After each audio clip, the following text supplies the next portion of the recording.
नमस्कार साथियों, आप देख रहे हैं एनसीआर न्यूज खबर हर पल की। आज हम आए हैं गौतम बुद्ध जिले के जो ग्रेटर नोएडा में पड़ता है एक दादरी तहसील में चिठेड़ा गांव। बहुत ही ऐतिहासिक गांव है, काफ़ी नेता हैं इस लोग में, इस गांव में, और बहुत बहुत बड़े हमारे पूर्वज रहे हैं। काफ़ी ऐतिहासिक गांव है, बहुत मजबूत गांव है। गुर्जर समाज भी हैं और अन्य जाति भी हैं, सबसे मिलकर चलते हैं।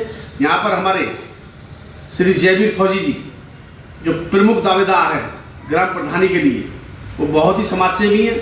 सभी की परेशानियों में कंधा से कंधा मिलाकर चलते हैं और सभी के गृह कलेशों में भी साथ देते हैं। जो भी गांव की समस्या है उनमें अपना प्रावधान से मदद कर रहे हैं, अपने पॉकेट से मदद कर रहे हैं।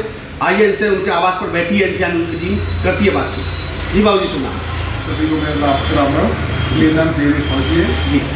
मैं लोगों को सिर्फ यही संदेश लेकर आया हूँ। मैं इसी उद्देश्य से प्रधान बनना चाह रहा हूँ जी, जो मेरा प्रधानी के लिए मैं आगे पहले किया है जी, कि आज हमारे गांव की स्थिति बहुत खराब हो चुकी है। जी। हमारे गांव में नाले, तालाब जी।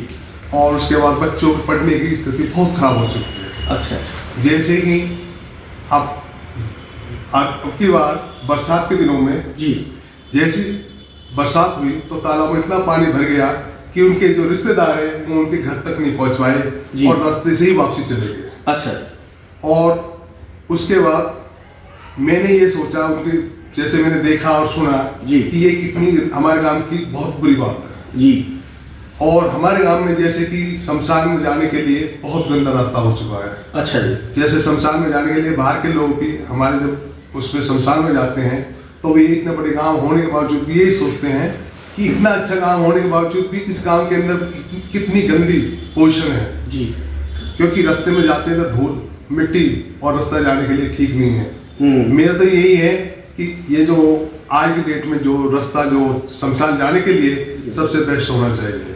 फिर दूसरी बात, रास्तों के लिए कई रास्ता हमारे गांव में ऐसा नहीं है किसी रास्ते से हम किसी ठीक से जा सकें जी, क्योंकि रास्ते इतने छोटे हो रहे हैं। नहर के पास जाओ तो नहर से निकलने के लिए वहाँ पर कोई उसकी ये नहीं है जो वहाँ पर झुंड वगैरह है उनको साफ सफाई होए या कुछ करे, यानी बचते बचते भी कोई ना कोई इधर उधर से टक्कर मार के चला जाता है। हमारे गांव में हर महीने लगभग महीने में 2 महीने कोई ना कोई एक्सीडेंट होता रहता है जी।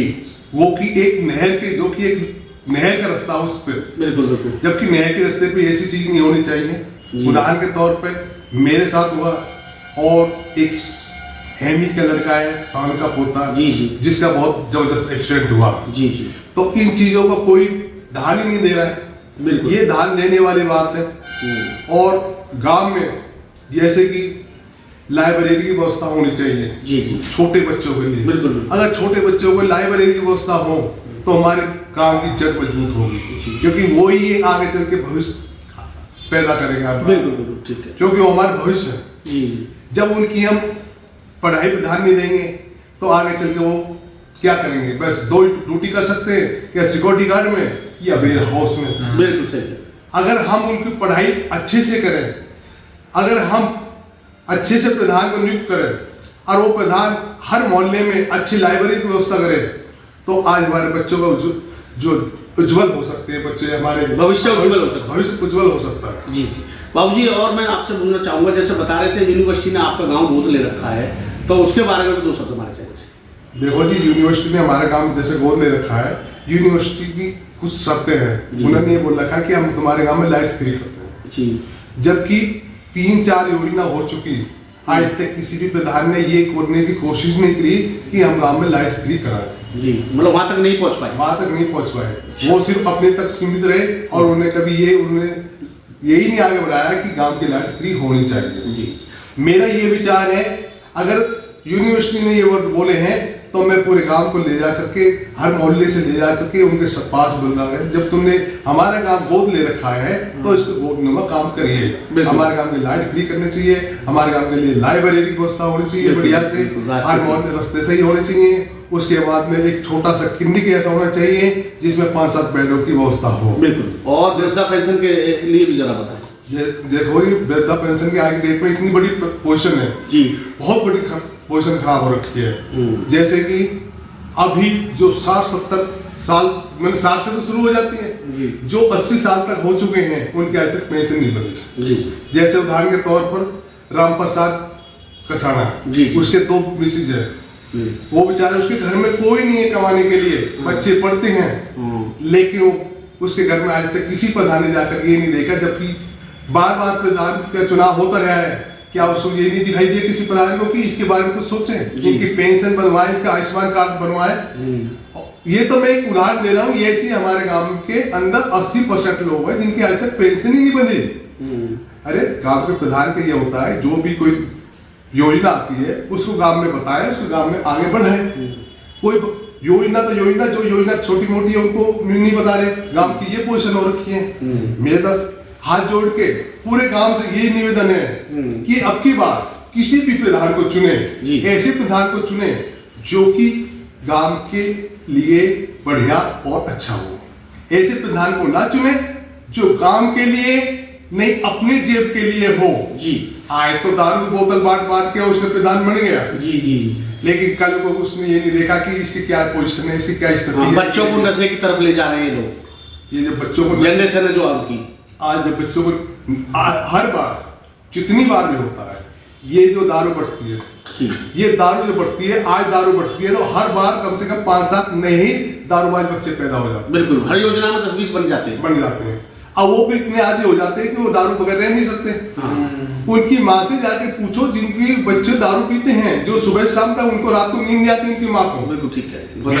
मैं तो बड़ा अफसोस होता है मेरे को कि जो लोग इस बात पे हंसते हैं, वो लोग जो अच्छे पैसे वाले हैं हमारे गांव के अंदर, जो अच्छे ये है कि जो मौजूद आदमी है वे हंसते हैं, ताली मार के हंसते हैं, देख उसका लड़का दारू पी रहा है। अरे ये नहीं सोचते कि दारू पीने की जो बीमारी है इसको खत्म किया जाए, नशे को दूर करे जाए, नशे को दूर किया जाए। नशे को दूर करने, बच्चों को नशे से दूर रखें, नशे को बच्चों को दूर रखने की तो बात अलग है, उन पर हंसते हैं। बिल्कुल। अरे मैं तो ये कहना चाहता हूँ कि इसमें गांव के अंदर जो बच्चे दारू पी रहे, उनके लिए कोई ऐसा, जब हमारा गांव इतना बड़ा है, एक नशा मुक्ति केंद्र वही खोला जाए जिससे कि बच्चों को, घर वालों को पैसे न देने पड़े और उसके नशा मुक्ति केंद्र में वहां रखा जाए, फ्री छोड़ा जाए उनको। तो मेरे ये विचार हर तरीके से गांव के विकास के लिए, जिससे गांव आगे बढ़े, जिससे गांव में विकास हो और गांव में किसी तरह कोई परेशानी ना आए। बहुत अच्छा, ये मेरा विचार। और कुछ कहना चाहेंगे? वैसे मैं इतने कहना, नए नववर्ष की 2026 के हमारे चैनल से सभी देशवासियों और गाँववासियों को दे दे शुभकामनाएं। मैं हाथ जोड़ के सभी गांववासियों को और सभी देशवासियों को ये हाथ जोड़ के ये बोलता हूँ, मैं अपने लिए नहीं बोल रहा, मैं सभी ग्रामवासियों को जो प्रधान बनने के लिए चुने जा रहे हैं, सभी को मैं हाथ जोड़ के ये विनती करता हूँ, जो प्रधान के योग हो, प्रधान उसी का बनाया जाए, ना कि प्रधान ऐसे को जो कि प्रधान के योग्य ना हो। आज तो तुमने प्रधान बना दिया, कल को फिर आपको ये सोचना पड़े कि ये प्रधान के लायक नहीं, हमने गलत बना दिया। ये नियुक्ति करे तो अच्छे प्रधान की नियुक्ति करे। धन्यवाद, बहुत अच्छे बोले। अब उनके भतीजे हैं, इनसे भी बातचीत करते हैं, अपने ताऊ जी के बारे में बताएंगे। बेटा शुभ नाम? मोनू जी, आप भी बताइए अपने ताऊ जी की जो खासियत है। नमस्कार भाइयों, मैं मोनू भाटी गांव टिठैड़ा से बात कर रहा हूँ जी। हमारे फौजी यही है, बड़े पापा लगते हैं हमारे जी, बहुत अच्छी आदत है इनकी जी। मैं गांववासियों से यही कहना चाहूँगा कि ज़्यादा से ज़्यादा सपोर्ट करें। अच्छा, और कुछ कहना चाहेंगे? बने रहिए हमारे एनसीआर न्यूज में। आज हम बाबूजी जयवीर फौजी जी के आवास पर हमारी टीम आई, बहुत सम्मान मिला, बहुत सम्मानित व्यक्ति हैं, समाज सेवी हैं, डोर टू डोर जाकर आपका कैंपेनिंग कर रहे हैं और सभी को नशे से दूर रखते हैं। कहते हैं मिठाई बांटो, दारू मत बांटो, गांव की जनरेशन को खराब नशे की ओर ले जाएगा। मैं चाहता हूँ 2026 बाबूजी का शुभकामनाएं का अच्छा समय आए और भैया गाँव वालों से मैं ज़्यादा से ज़्यादा प्रार्थना करता हूँ कि बाबूजी का ध्यान रखें और समाज सेवी व्यक्ति है, सभी के पास जा रहे हैं। वीडियो को शेयर करें, लाइक करें, बने रहिए अवश्य के साथ एनसीआर न्यूज में। विपिन।